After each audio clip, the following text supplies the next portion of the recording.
नमस्कार, good evening, शुभ संध्या। Teachers academy के इस ऑनलाइन प्लेटफॉर्म पे एक बार फिर से आप सभी लोगों का बहुत बहुत स्वागत है। और चलिए, आज हम जिस टॉपिक को लेकर के आए हैं वो टॉपिक आपके एग्ज़ाम में बहुत इम्पॉर्टेंट है।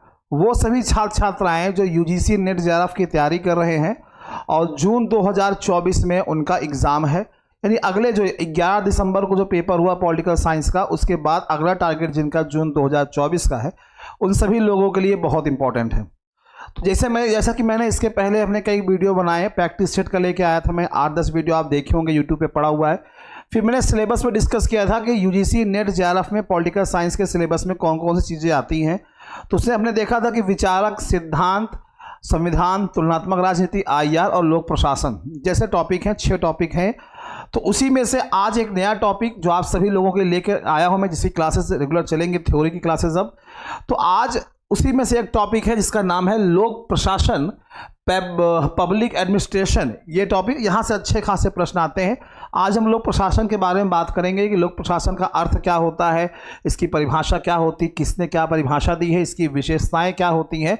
और बहुत इंपॉर्टेंट पॉइंट है इसमें, जहाँ से आपके एग्जाम में प्रश्न बनते हैं नेट जेआरएफ में, उन सभी लोगों के लिए। तो चलिए सभी लोग फटाफट आ जाइए। सभी लोग को हमारा नमस्कार, गुड इवनिंग। शिल्पी जी, वंदना जी, सभी लोग को नमस्कार, गुड इवनिंग। और क्लास शुरू करते हैं। और क्लास शुरू करने से पहले मैं सभी को एक बार सूचना दे देना चाहूँगा। ये बता दूं मैं आप सभी लोगों, जितने भी छात्र छात्राएं हमसे जुड़ रहे हैं, अगर वो जून 2024 में यूजीसी नेट जेआरएफ के एग्जाम देने जा रहे हैं, सब्जेक्ट उनका पॉलिटिकल साइंस है, तो अगर आप भी तैयारी करना चाहते हैं तो हमारी संस्था के नंबर पे 9628 95 92 37, इस नंबर पे आप कॉल के माध्यम से संपर्क कर सकते हैं। आपको पर डे टीचर्स एकेडमी के ऐप पर लाइव क्लासेस, पीडीएफ नोट्स और प्रैक्टिस सेट अवेलेबल होंगे। ठीक है, अगर कॉल बिजी जा रहा है या नहीं लग रहा है तो आप उससे व्हाट्सअप करिए अपना सब्जेक्ट, अपना कोर्स लिख करके।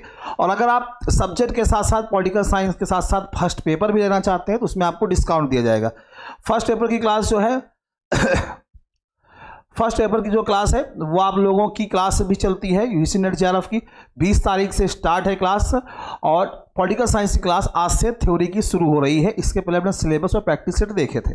चलिए शुरू करते हैं। शिल्पी जी, वंदना जी, शिल्पी सर, जो आपके बताए हुए क्वेश्चन थे वो यूजीसी नेट में बहुत आए हैं सर। जी हाँ, बिल्कुल, ये सिलेबस ही वही है, सिलेबस से बाहर कहाँ जाएगा। चलिए शुरू करते हैं। बात हम कर रहे हैं लोक प्रशासन के बारे में।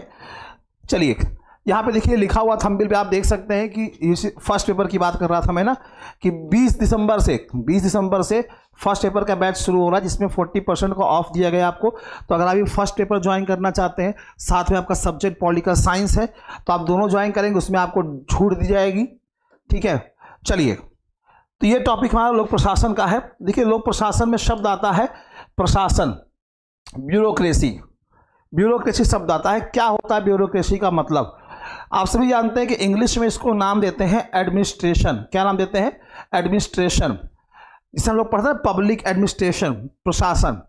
तो एडमिनिस्ट्रेशन शब्द जो है वो बना किससे है? लैटिन भाषा है, एड प्लस मिनिस्टर से, मिनिस्टर से बना है, और इससे मिलकर बना, जिसका अर्थ होता है लोगों की देखभाल करना, या एक व्यक्ति द्वारा दूसरे व्यक्ति की सेवा करना। ये जो इसका एग्जैक्ट मीनिंग होता है, जो लैटिन वर्ड से बना हुआ है, इसका मतलब होता है लोगों की देखभाल करना या एक व्यक्ति द्वारा दूसरे लोगों की सेवा करना। तो ये इसका अर्थ होता है। एग्जाम में पूछा गया प्रश्न है, किससे बना है? लैटिन भाषा से। ये प्रश्न आपके एग्जाम में आया हुआ है। पहला क्वेश्चन, मैं आपको क्वेश्चन भी बता दूंगा कहाँ से आते हैं। इस आधार पर किसी कार्य को, यहां से देखिएगा, किसी कार्य को करने के लिए लोगों का आपसी सहयोग प्रशासन कहलाता है। किसी भी कार्य को करने के लिए, नॉर्मल डिफिनेशन जो है यहाँ पे, अभी और डिफिनेशन आगे दी गई हैं। किसी कार्य को करने के लिए जो लोगों में आपसी सहयोग होता है उसे हम प्रशासन कहते हैं। लेकिन इसका मतलब ये नहीं है कि सड़क पर खड़े होकर के बसों को चलाना या उन पर पत्थर फेंकना भी प्रशासन है। ठीक है, क्योंकि क्या कर रहे हैं? किसी कार्य को करने के लिए लोगों का आपसी सहयोग, किसी कार्य को करने के लिए लोगों का आपसी सहयोग जो होता है वो प्रशासन कहलाता है। बिल्कुल सत्य बात है। लेकिन सड़क पे खड़े होकर के पत्थर बहाना, बसों में आग लगाना, ये भी लोग मिलकर करते हैं, आपसी सहयोग से करते हैं। लेकिन इसका मतलब ये नहीं कि वो प्रशासन है। वो प्रशासन, वो एडमिनिस्ट्रेशन नहीं कहलाता है। ठीक है, याद रखिएगा, वो एडमिनिस्ट्रेशन बिल्कुल भी नहीं कहलाता, इस बात को अच्छे से याद रखिएगा। ठीक है, चलिए आगे चलते हैं हम लोग, आगे चलते देखते हैं और क्या चीज़ें इसमें होती हैं। आगे जब हम बात करते हैं इसको लेकर के, इसमें क्या दिया गया है, अतः हम कह सकते हैं कि प्रशासन का अर्थ मानव मात्र के सामूहिक क्रियाकलाप का उचित समायोजन है। मानव मात्र का सामूहिक क्रियाकलाप का उचित समायोजन है, मतलब अनुचित नहीं, उचित समायोजन है। ये नहीं कि आप मिल करके गलत काम करेंगे तो प्रशासन कहलाएगा, जी नहीं, उचित काम करिएगा जो फेवर में होता है। प्रशासन की परिभाषा यहाँ पे देखिए दी गई है, अलग अलग विद्वानों ने इसकी अलग अलग परिभाषाएं दी हैं। जैसे निग्रो के अनुसार क्या दिया गया था, निग्रो साहब ने, ये प्रश्न पूछा गया है, ये निग्रो साहब के अनुसार है कि निग्रो साहब ने प्रशासन की परिभाषा क्या दी थी। तो निग्रो साहब ने प्रशासन की परिभाषा दी, उन्होंने क्या कहा, प्रशासन लक्ष्य की प्राप्ति के लिए मनुष्य तथा सामग्री दोनों का संगठन है। याद रखिएगा, पूछा गया प्रश्न है आपके एग्जाम में, ये पूछा गया प्रश्न है प्रशासन का, ये क्वेश्चन आपके एग्जाम में आया है। निग्रो साहब के अनुसार क्या है, प्रशासन लक्ष्य की प्राप्ति के लिए मनुष्य और सामग्री दोनों का संगठन है।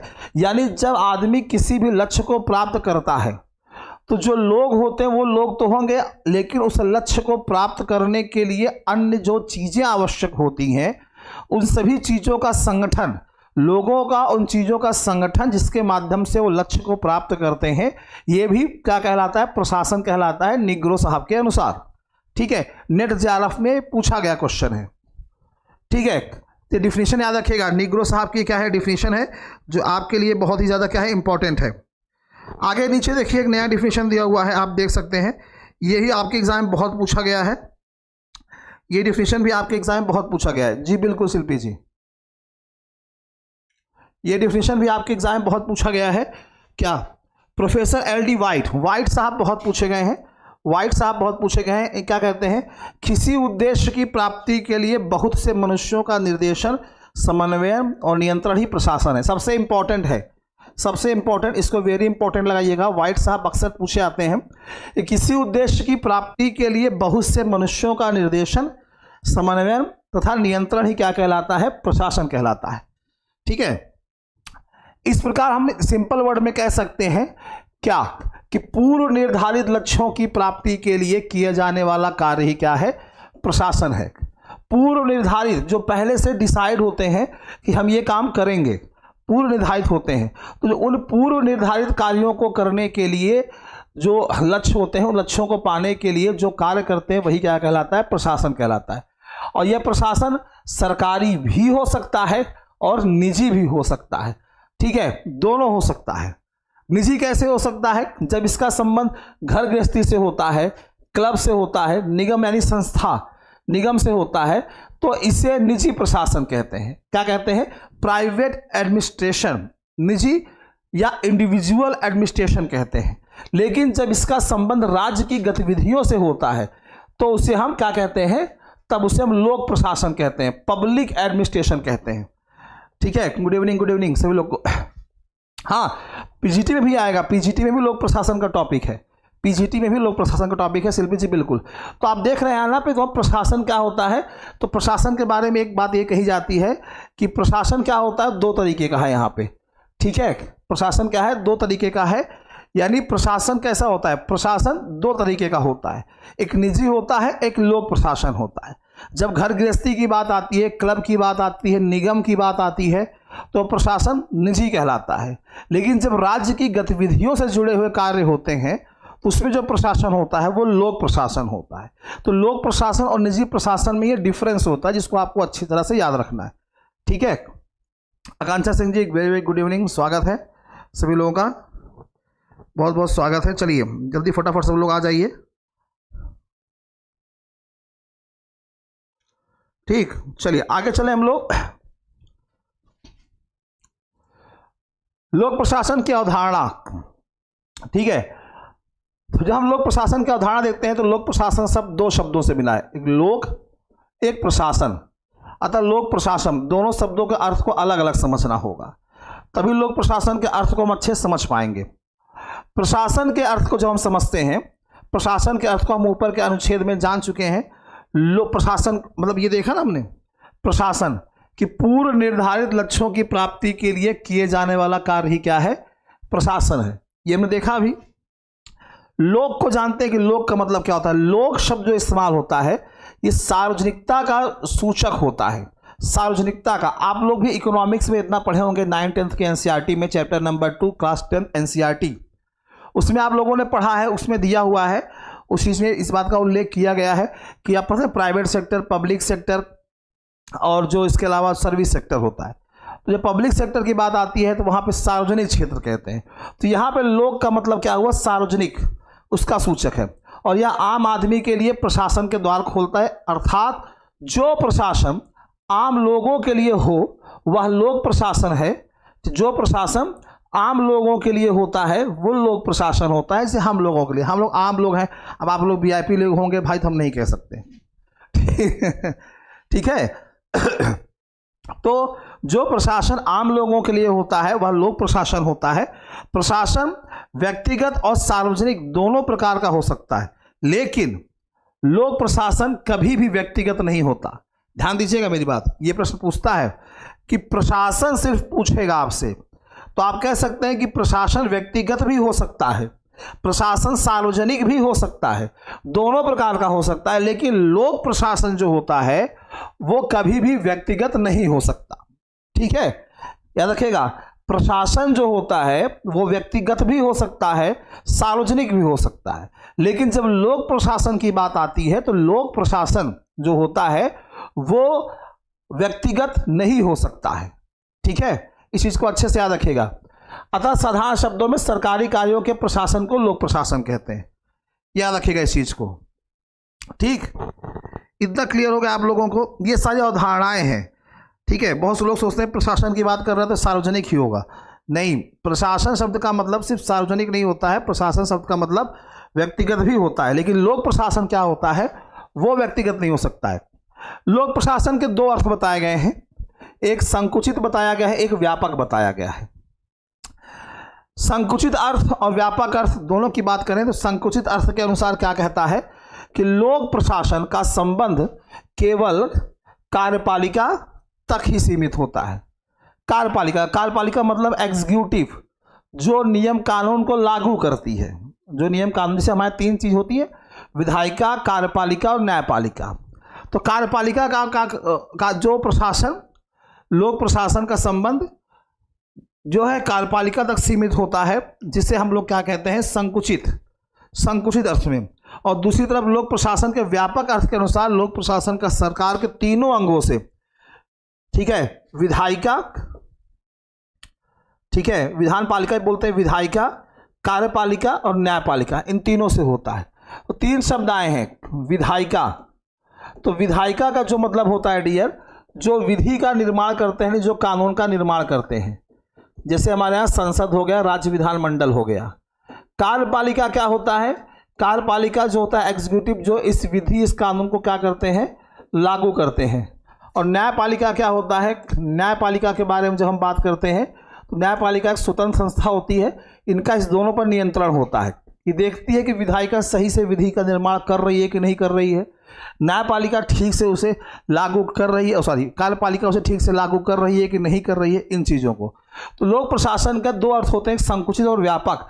तो जब लोक प्रशासन की हम बात करते हैं, लोक प्रशासन में जब उसका संकुचित रूप से अर्थ निकाला जाता है तो उसमें कहा जाता है कि लोक प्रशासन का संबंध सिर्फ कार्यपालिका से जब होता है तो वो संकुचित होता है, लेकिन जब लोक प्रशासन का संबंध विधायिका, कार्यपालिका और न्यायपालिका, इन तीनों से होता है तो इसको व्यापक अर्थ में समझा जाता है कि इसका व्यापक रूप है। ठीक है, ये चीजें याद रखिएगा। संकुचित और व्यापक दोनों बिंदु आप याद रखेंगे, ये बहुत ही इंपॉर्टेंट है, दोनों बिंदु। ठीक डियर, आगे चलते हैं हम लोग। अब आगे बात करते हैं। बहुत से विद्वानों का यह मानना होता है कि प्रशासन की समस्याएं 3 अंगों से संबंधित होती हैं, इसीलिए लोक प्रशासन का संबंध तीनों अंग से होना होता है, कि प्रशासन की समस्याएं तीनों अंगों से संबंधित होती है, यानी विधायिका, कार्यपालिका, न्यायपालिका। बिल्कुल, कभी कभी बहुत से ऐसे विधि, ऐसे कानून बना दिए जाते हैं जिससे लोगों को समस्याएं होती हैं, तो बाद में उसे वापस भी ले लिया जाता है। जैसे अभी आप लोगों ने कुछ देखा होगा, कुछ समय पहले कृषि संबंधित जो बिल आया था, दिल्ली के जंतर मंतर पे किसान बहुत धरना दिए थे, बाद में मामला गड़बड़ा गया, सुप्रीम कोर्ट ने संज्ञान ले लिया था। तो ये चीज़ें होती हैं।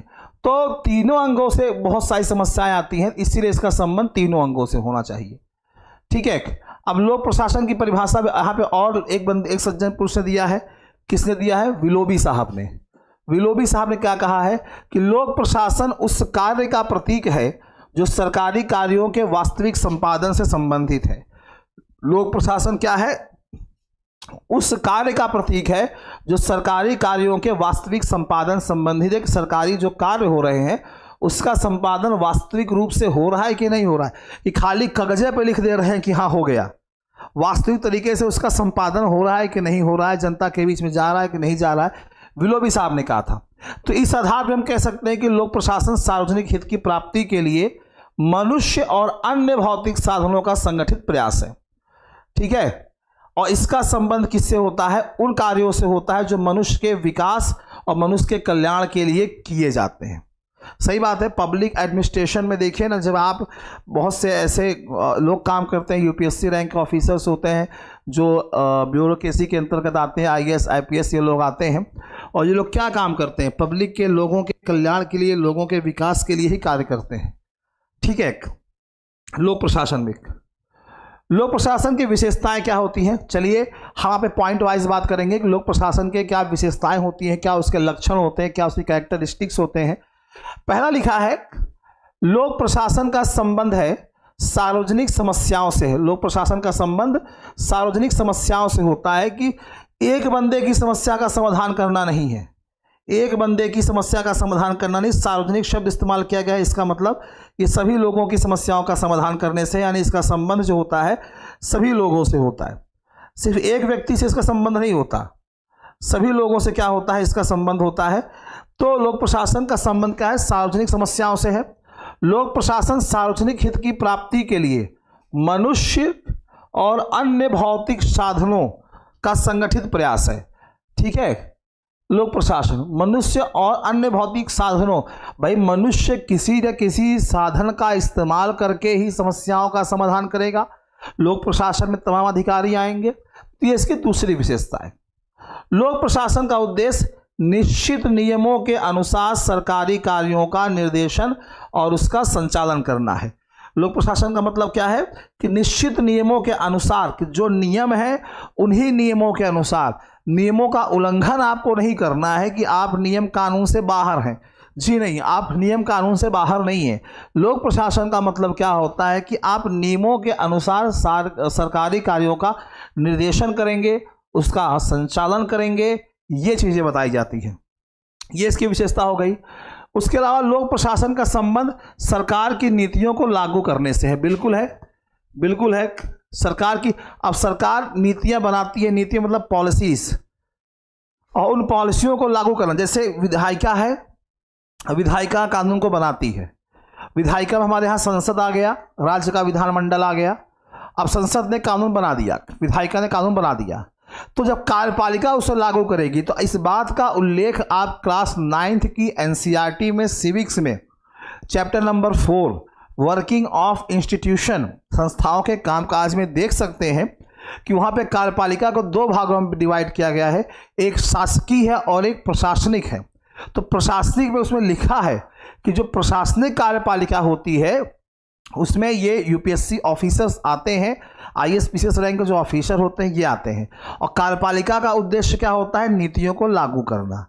तो जो शासकीय कार्यपालिका होती है, शासकीय कार्यपालिका में नेता लोग आते हैं, और कार्यपालिका का मतलब हो, दूसरे शब्दों में हम कहते हैं मंत्री परिषद। मंत्री परिषद का मतलब होता है हमारे देश में जितने भी प्रकार के मंत्री होते हैं, स्पेशली 3, कैबिनेट, स्टेट और डिप्टी, केंद्रीय, राज्य स्तरीय और सहायक, तीनों प्रकार के मंत्रियों के समूह को मंत्री परिषद कहते हैं, और मंत्री परिषद को ही कार्यपालिका कहते हैं। और कार्यपालिका दो तरीके की, एक शासकीय एक प्रशासकीय। शासकीय में नेतागण आते हैं, प्रशासकीय में अधिकारी लोग आते हैं। तो ये जो अधिकारी वाले कार्यपालिका होती है, शासकीय कार्यपालिका के अधीन काम करते हैं, वो लोग नीतियों को लागू करते हैं। अब हर जिले में देखिए ना IAS ऑफिसर होता है, वो नीतियों को लागू करने का काम करते हैं कि सरकार की तरफ से ये आदेश है, इस नीतियों को लागू किया जाए ठीक से। तो हर जिले में एक जिला अधिकारी होता है जो ब्यूरोक्रेसी, प्रशासनिक अधिकारी होता है, ब्यूरोक्रेट्स होता है, वो उसको लागू करने का काम करता है। तो लोक प्रशासन की एक विशेषता ये होती है कि इसका संबंध सरकार की नीतियों को लागू करने से है। लोक प्रशासन का संबंध सरकारी कार्यों से है। लोक प्रशासन का उद्देश्य लोकहित यानी जनता की भलाई से है, और यानी इस आधार पर कहा जाता है कि लोक प्रशासन का संबंध सरकार के उन कार्यों से है जो जनता के हित के लिए क्या होते हैं, किए जाते हैं, तो वो लोक प्रशासन के दायरे में आते हैं। ठीक, आगे चलते हैं। अब ये सबसे इंपॉर्टेंट, इसको आप लगाएंगे मोस्ट इंपॉर्टेंट, इसको आप लगाएंगे most important, very important, very very important. ये क्वेश्चन एक बार नहीं बल्कि कई बार आपके एग्जाम पूछा गया है, और इसमें से भी सबसे इंपॉर्टेंट है पोस्ट कोर्ब दृष्टिकोण। ये वर्ड जो लिखा है पोस्ट कोर्ब, यहां से एक नहीं कई बार प्रश्न बने हैं, इसको लगाइएगा मोस्ट इंपॉर्टेंट। बहुत बार पूछा गया है कि पोस्ट कोर्ब क्या होता है, इंग्लिश में इसका एक अल्फाबेट का मीनिंग होता है। तो 4 दृष्टिकोण है लोक प्रशासन के क्षेत्र के: पोस्ट कोर्ब, व्यापक, संकुचित, लोक कल्याणकारी। ठीक है, सबसे पहले हम देखते हैं पोस्ट कोर्ब। ये क्या लिखा है ना, POSTCORB, पोस्ट कोर्ब। ये एक अल्फाबेट का एक मतलब होता है। एग्जाम में 10 बार पूछा गया है नेट JRF के एग्जाम पॉलिटिकल साइंस में। तो पोस्ट कोर्ब के बारे में बात करें तो इनका नाम याद रखिएगा, लूथर गुलिक ने इसे प्रतिपादित किया था। याद रखिएगा, वेरी इंपॉर्टेंट क्वेश्चन पूछा गया है कि पोस्ट कोर्ब दृष्टिकोण लोक प्रशासन का या पोस्ट कोर्ब सिद्धांत लोक प्रशासन का किसने प्रतिपादित किया है, तो याद रखिएगा लूथर गुलिक ने। वेरी इंपॉर्टेंट लगाइएगा इसको। और पोस्ट कोर्ब अंग्रेजी के 7 शब्दों से मिलकर बनाया गया है, 7 शब्दों से। देखिए क्या है, आप देखते हैं यहाँ पे क्या है। देखा, पहला शब्द है पी से मतलब होता है प्लानिंग यानी योजना बनाना। सबका मतलब याद रखिएगा, एग्जाम में जोड़े मिलान पूछ लेता है, कभी किसी का गलत मीनिंग बता देता है, वहां से पूछ लेता है। ठीक है, तो पोस्ट कोर्ब पी का मतलब होता है योजना बनाना, ऑर्गेनाइजेशन का मतलब होता है संगठन बनाना, स्टाफिंग का मतलब होता है कर्मचारियों की व्यवस्था करना, डायरेक्टिंग का मतलब डायरेक्टिंग का मतलब होता है निर्देशन करना। 4 हो गया। को का मतलब होता है कोऑर्डिनेशन, समन्वय करना। R से रिपोर्टिंग यानी प्रतिवेदन करना। B से बजटिंग यानी बजट तैयार करना। अब इन सब का तो ये फुल फॉर्म आपने देखा कि ये इसका फुल फॉर्म होता है, लेकिन आपको यहाँ पे ये भी याद रखना है कि फुल फॉर्म के साथ साथ इसका मतलब क्या होता है। देखिए मतलब देखते हैं, बहुत इंपॉर्टेंट है, ध्यान सुन लीजिएगा, बहुत पूछा गया है। P से मतलब प्लानिंग, इसका मतलब क्या है, प्रत्येक प्रशासनिक कार्य को संपन्न करने से पहले योजना बनाई जाती है और तय किया जाता है कि किसी कार्य को पूरा करने के लिए किन किन तरीकों को अपनाया जाता है। तो जब किसी काम को करते हैं तो उससे पहले से प्लानिंग बनाते हैं, हमको ये काम करना है, ऐसे ऐसे ये काम करना है। तो P से मतलब प्लानिंग होता है।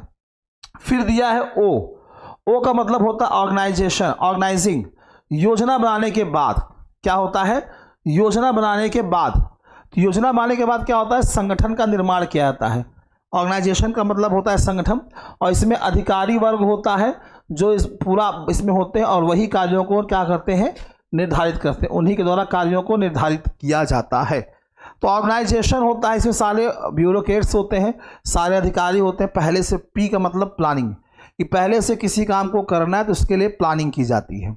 फिर उसके बाद ऑर्गेनाइजेशन होता है, अधिकारी वर्ग के लोगों का ग्रुप होता है जो मिल करके काम करते हैं।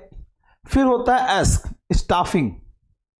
अब स्टाफिंग का मतलब क्या होता है, स्टाफिंग का मतलब होता है संगठन तैयार करने। तो सब संगठन स्टाफिंग का मतलब क्या हुआ, जब संगठन तैयार हो गया ऑर्गेनाइजेशन, तो उसके बाद उसके विभिन्न पदों के लिए उपयुक्त कर्मचारियों की नियुक्ति की जाती है और उनको अपना कार्य करने के लिए प्रशिक्षण भी दिया जाता है। तो क्या ब्यूरोक्रेट्स को जब भर्ती करते हैं, सरकारी कर्मचारियों की भर्ती होती है, उसके बाद उनको ट्रेनिंग दी जाती है। आप लोग भी जानते होंगे, आप टीचर बनने जा रहे हैं, टीचर में भी देखिए ट्रेनिंग दी जाती है, तो ट्रेनिंग दी जाती है। ठीक है, फिर होता है डायरेक्टिंग, D फॉर डायरेक्टिंग। तो संगठन में जो उच्च अधिकारी होते हैं वो अपने जो अधीनस्थ अधिकारी जो उनके अंडर में काम करते हैं उन अधिकारियों को समय समय पर निर्देश देते हैं ताकि काम को समय से ठीक तरीके से पूरा किया जा सके। तो बहुत से ऐसे अधिकारी होते हैं जिनके ऊपर अधिकारी होते हैं, वो उनको आदेश देते हैं। डायरेक्टर जो होते हैं, प्रबंधक, जो कहते हैं भैया ऐसे ऐसे आप करो, ठीक है।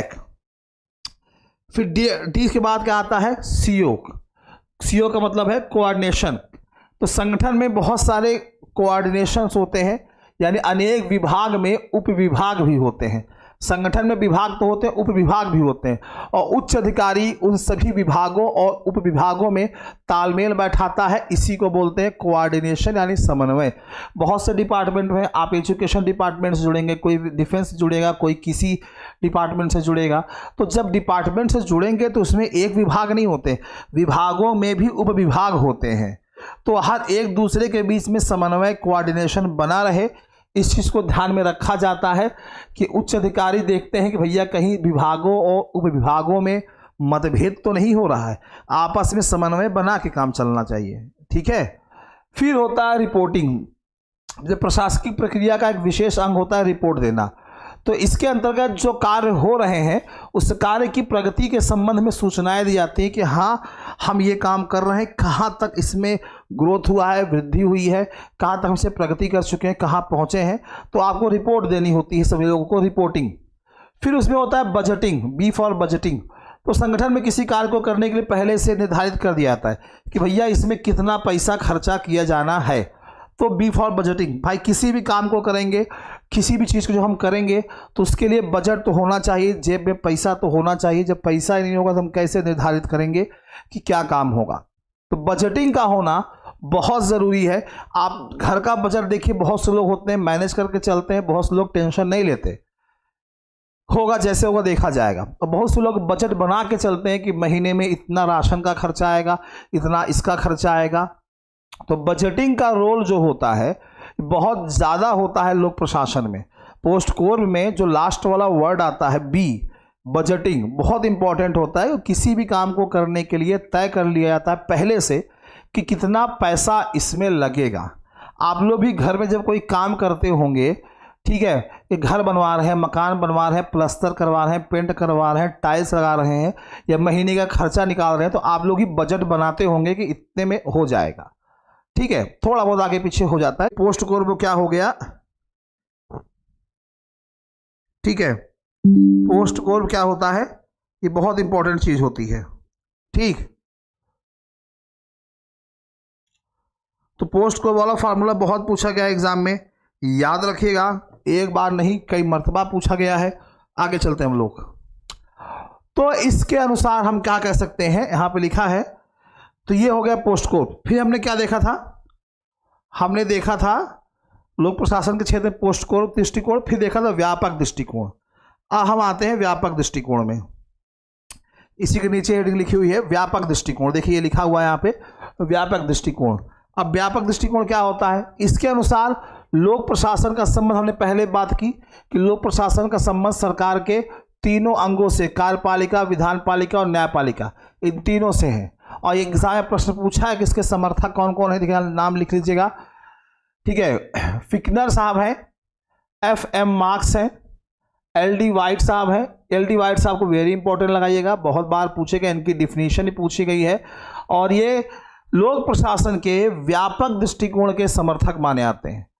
LD वाइट साहब लोक प्रशासन के जो व्यापक दृष्टिकोण होता है उसके समर्थक माने जाते हैं। और व्यापक दृष्टिकोण का तात्पर्य कि लोक प्रशासन का संबंध सरकार के तीनों अंगों से, विधायिका, कार्यपालिका और न्यायपालिका, इन तीनों से होता है, ठीक, याद रखिएगा। इसको इंपॉर्टेंट लगा लीजिएगा, इसको इंपॉर्टेंट लगा लीजिएगा अच्छे से, ठीक।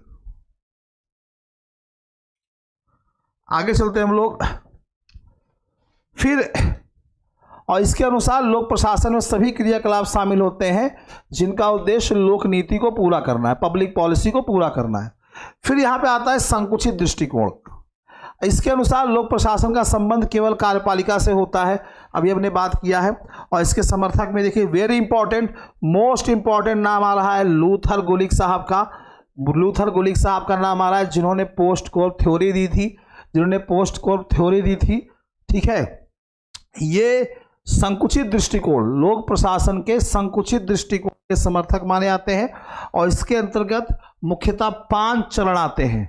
5 चरण कौन कौन से? सामान्य प्रशासन, संगठन, कर्मचारी, क्रियाविधि और बजट, ये 5 आते हैं, ठीक है। ये 5 आते हैं, याद रखिएगा। अब पोस्ट कोर और इसमें डिफरेंस है, इसमें 5 प्रमुख अंग आते हैं, सॉरी इसमें 5 चरण होते हैं। पहला चरण होता है कि सामान्य प्रशासन, फिर संगठन बनाना, संगठन में कर्मचारियों की नियुक्ति करना, फिर उनकी एक्टिविटी और फिर बजट, ये कितना पैसा इसमें लगेगा। फिर आता है लोक प्रशासन की चौथा दृष्टिकोण, लोक कल्याणकारी दृष्टिकोण। अब ये लोक कल्याणकारी दृष्टिकोण लोक प्रशासन का क्या कहता है? जब हम बात करते हैं लोक प्रशासन के कल्याणकारी दृष्टिकोण को, तो इसमें बताया गया है कि लोक प्रशासन के संबंध में एक जो दृष्टिकोण और है वो है कल्याणकारी दृष्टिकोण, और इसे लोक प्रशासन का आदर्शवादी दृष्टिकोण कहा जाता है। इंपॉर्टेंट लगाइएगा डियर, इंपॉर्टेंट लगाइएगा डियर, ठीक है। इसे लोक प्रशासन का आदर्शवादी दृष्टिकोण कहते हैं, सबसे आदर्शवादी दृष्टिकोण। एग्जाम पूछा जाता है कि लोक प्रशासन के निम्न चरणों में से या निम्न अंगों में से किसको जो है लोक प्रशासन का आदर्शवादी दृष्टिकोण कहा जाता है, किसको आदर्शवादी दृष्टिकोण जो है कहा जाता है। यह प्रश्न पूछा गया आपके एग्जाम में, ठीक है। यह प्रश्न आपके एग्जाम में पूछा गया है, इसको इंपॉर्टेंट लगा लीजिएगा कि लोक प्रशासन का आदर्शवादी दृष्टिकोण किसे कहते हैं? लोक कल्याणकारी दृष्टिकोण को। तो एंशियंट टाइम पीरियड में राज्य केवल रक्षक की भांति कार्य करता था पहले, लेकिन अब राज्य मानव जीवन के हर पहलू में हस्तक्षेप करता है। बिल्कुल सही बात है, राज्य हर पहलू में हस्तक्षेप करता है और काफ़ी विवाद होता है। जब हम विचारक पढ़ते हैं तो कहते हैं ना, बहुत से विचारक ये कहते हैं कि राज्य को इन क्षेत्रों में हस्तक्षेप करना चाहिए, बाकी किसी क्षेत्रों में हस्तक्षेप नहीं करना चाहिए। कुछ कहते हैं कि राज्य को हर मामले में हस्तक्षेप करना चाहिए, कोई कहता है कि बिल्कुल नहीं करना चाहिए। इस तरीके से हम थिंकर पढ़ते हैं, उससे बात करते हैं, ठीक है। तो आज राज्य मानव जीवन के हर पहलू में हस्तक्षेप करता है। इससे क्या स्पष्ट है कि लोक प्रशासन का क्षेत्र जनता के हित के लिए किए जाने वाले सभी कार्यों तक फैला हुआ है, कि ऐसे कार्य जो जनता के हित में होंगे, ऐसे क्रियाकलाप जो जनता की भलाई के लिए होंगे, ऐसी एक्टिविटी जिसमें लोगों का फायदा होगा, उन सारे कार्यों में राज्य हस्तक्षेप करेगा, ठीक है। और नुकसान होगा तब भी करेगा। और यही कारण है कि आज लोक प्रशासन को लोक कल्याणकारी स्वरूप स्वीकार किया जाने लगा है। कि लोक प्रशासन का स्वरूप कैसा है, इंपॉर्टेंट लगाइएगा। वर्तमान समय में लोक प्रशासन का स्वरूप कैसा है? लोक कल्याणकारी स्वरूप है, क्योंकि ये जनता की भलाई के लिए काम करती है। वर्तमान समय में लोक प्रशासन का स्वरूप कैसा है? लोक कल्याणकारी स्वरूप है, क्योंकि ये जनता के, लोगों के हित में जितने भी कार्य होते हैं उन सारे कार्यों में हस्तक्षेप करता है कि सही हो रहा है या नहीं हो रहा है। तो आज के समय में लोक प्रशासन का स्वरूप लोक कल्याणकारी है, ठीक है। ये देखिए, ये जो दृष्टिकोण है, ये सारे दृष्टिकोण याद रखिएगा। कहाँ से प्रश्न बना है आपके नेट जेआरएफ में, कहाँ से बन सकता है, मैं एकदम साथ में आपको बताते चल रहा हूँ, आप इसे अच्छे से याद करते चलिए, ठीक है। इसका PDF भी मैं आपको टेलीग्राम ग्रुप में सेंड करूँगा, ठीक है, आप उसको देखते चलिएगा। तो इस बात से स्पष्ट हो गया है कि लोक प्रशासन क्या है? एक गतिशील और विकासशील विषय है। इंपॉर्टेंट लगाइएगा। लोक प्रशासन, प्रश्न पूछता है लोक प्रशासन, निम्नलिखित में से लोक प्रशासन कैसा विषय है? गतिशील है, ठीक है, स्थिर है, विकासशील है, कुछ ऐसे। तो गतिशील और विकासशील है, ये एक्टिव मोड में हमेशा रहता है और धीरे धीरे विकास की बात ही करता है। इसे किसी भी सीमा में बांधना आसान नहीं है। आज लोक प्रशासन का महत्व इतना है कि ग्राम पंचायत से लेकर के संयुक्त राष्ट्र संघ तक, ठीक है, जल थल से लेकर के वायु तक फैला हुआ है। हम कह सकते हैं कि लोक प्रशासन के क्षेत्र और प्रकृति को निश्चित कर पाना संभव नहीं है। कि अगर हम ये कह दें कि लोक प्रशासन की स्ट्रक्चर को, लोक प्रशासन के प्रकृति को हम निश्चित कर दें, संभव नहीं है। कि लोक प्रशासन हर जगह घुसा हुआ है। अभी आपने देखा निजी लोक प्रशासन, तो लोक प्रशासन के क्षेत्र को निश्चित कर पाना बिल्कुल संभव नहीं है, क्योंकि ये लोक प्रशासन घर से लेकर के, गांव से लेकर के संयुक्त राष्ट्र संघ तक हर जगह लोक प्रशासन है, और बिना प्रशासन के तो काम होना संभव नहीं है। इसीलिए लोक प्रशासन का टॉपिक जो है आपके UGC नेट जेआरएफ के सिलेबस में अलग से दिया जाता है, क्योंकि आपका सब्जेक्ट ही ऐसा है जिसे पढ़ना बहुत ज़रूरी है।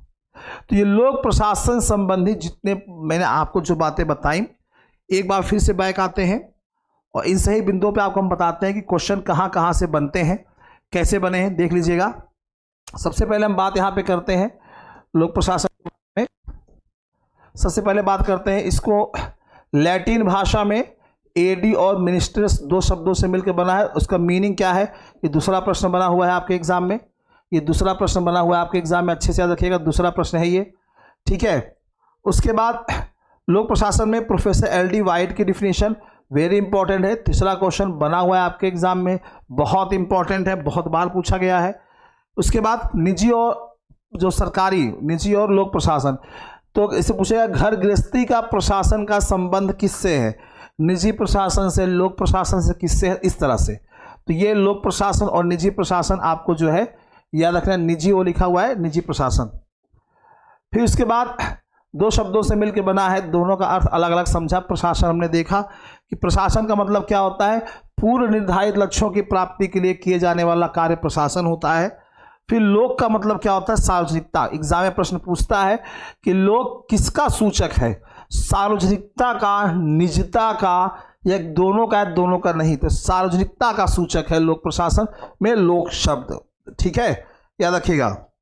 प्रश्न पूछा गया है संकुचित और व्यापक अर्थ कि लोक प्रशासन के किस अर्थ के अंतर्गत ये बताया गया कि इसका संबंध केवल कार्यपालिका तक है, तो संकुचित अर्थ में, और व्यापक अर्थ में तीनों के साथ है। इंपॉर्टेंट लगाइएगा। विलोबी की डिफिनेशन मोस्ट इंपॉर्टेंट लगाइएगा, पूछा गया प्रश्न है, ठीक। इसके अलावा लोक प्रशासन की विशेषताओं से प्रश्न मिल के आते हैं, मिल के मिक्सअप करके आते हैं। निम्नलिखित में से लोकतंत्र की विशेषता नहीं है, निम्नलिखित में से कौन सा कथन लोकतंत्र की विशेषता को दर्शाता है, निम्नलिखित में से कौन सा कथन लोकतंत्र की विशेषता को नहीं दर्शाता है, कौन नकारात्मक रूप से दर्शा रहा है, कौन सकारात्मक रूप से दर्शा रहा है, इस तरीके से, यही इंपॉर्टेंट है। इसके बाद पोस्ट कोड दृष्टिकोण, मैंने अभी आपको लिखा है यहाँ पे मोस्ट इंपॉर्टेंट। एग्जाम में प्रश्न पूछा है, सभी का फुल फॉर्म भी पूछ लेता है, जोड़े मिलाओ में फुल फॉर्म पूछ लेता है, और सभी का मतलब क्या होता है इंडिविजुअली। यहाँ से सिर्फ 10-15 टाइप के प्रश्न अलग से बनते हैं।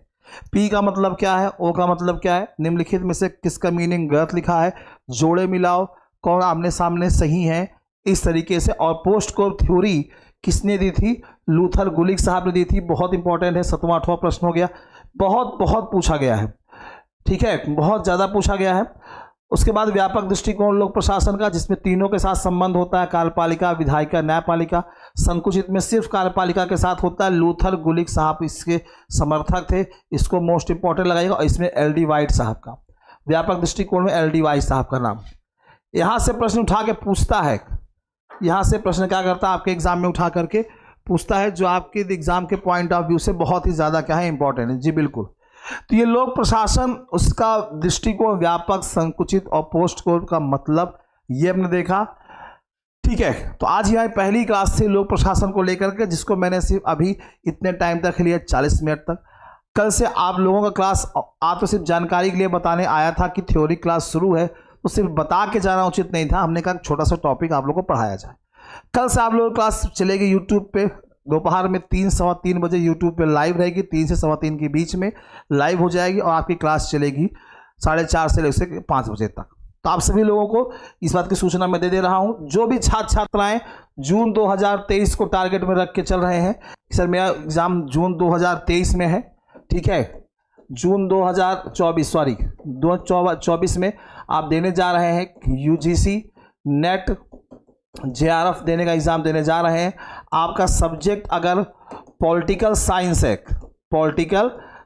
है और साथ ही साथ आप फर्स्ट पेपर भी देखना चाहते हैं, फर्स्ट पेपर भी आपका है, तो आप हमारी संस्था के जो नंबर है 9628959237 पे 9628952337 पे कांटेक्ट कर सकते हैं व्हाट्सएप या कॉल के थ्रू। इसके अलावा देखिए यहाँ पे लिखा है फर्स्ट पेपर में आपको 40% की छूट दी जा रही है, लेकिन अगर आप सब्जेक्ट और फर्स्ट पेपर दोनों लेते हैं तो आपको वहाँ पे स्पेशली छूट दी जा रही है। इसमें आपको क्या होगा, इसमें आपको क्या किया जाएगा, पर डे आपके टीचर्स एकेडमी के ऐप पर, अभी तो क्लास यूट्यूब पर लाइव चलेगी कुछ दिन तक, 1 हफ्ते तक, फिर आपको टीचर्स एकेडमी के ऐप पर जो पेड बच्चे हैं उनके लिए क्लास ऐप पर लाइव चलेगी, अगर आप लाइव नहीं देख पाते हैं बाद में वीडियो देख सकते हैं। आपको PDF नोट जैसे मैंने यहाँ पर दिखाया इस तरीके से और हैंड रिटन हाथ से लिखा हुआ PDF नोट्स अवेलेबल होगा, प्लस आप लोगों को प्रैक्टिस सेशन जो है वो प्रोवाइड कराया जाएगा, ठीक है। और ये आपका जून 2024 के लिए बैच है। तो जो भी छात्र छात्राएं UGC नेट JRF की तैयारी कर रहे हैं, कर रही हैं, जिनका सब्जेक्ट पॉलिटिकल साइंस है और सब्जेक्ट के साथ साथ फर्स्ट पेपर भी लेना चाहते हैं, तो हमारी संस्था के नंबर पे 96 28 95 92 37 पे कॉल या व्हाट्सएप के माध्यम से संपर्क कर सकते हैं। तो चलिए कल मुलाकात हमारी होती है आप लोगों से 3 बजे यूट्यूब पे। आप सभी लोगों से इसी टॉपिक से जुड़ा हुआ अगला बिंदु लेकर के आऊँगा। तब तक के लिए दीजिए इजाज़त। सभी लोगों को हमारा नमस्कार।